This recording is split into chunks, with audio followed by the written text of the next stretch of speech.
তালাওয়াত করছেন জনাব KM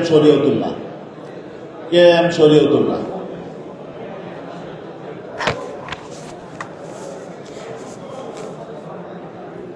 السلام عليكم ورحمة الله وبركاته.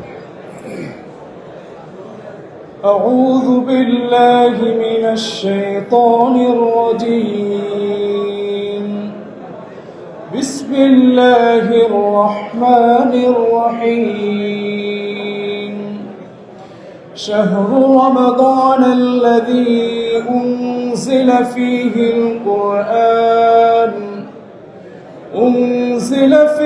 القرآن هدى للناس وبينات من الهدى والفرقان، فمن شهد منكم الشهر فليصم، ومن كان مريضا أو على سفر فعدة من أيام أخر، يريد الله بكم اليسر ولا يريد بكم العسر، ولتكملوا العدة ولتكبروا الله على ما هداكم ولعلكم تشكرون.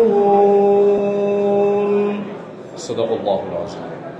ইরশাদ হচ্ছে রমজান মাস যাতে কোরআন নাজিল করা হয়েছে মানুষের জন্য হিদায়াত স্বরূপ এবং হিদায়াতের সুস্পষ্ট নিদর্শনাবলী ও সত্য মিথ্যার পার্থক্যকারী।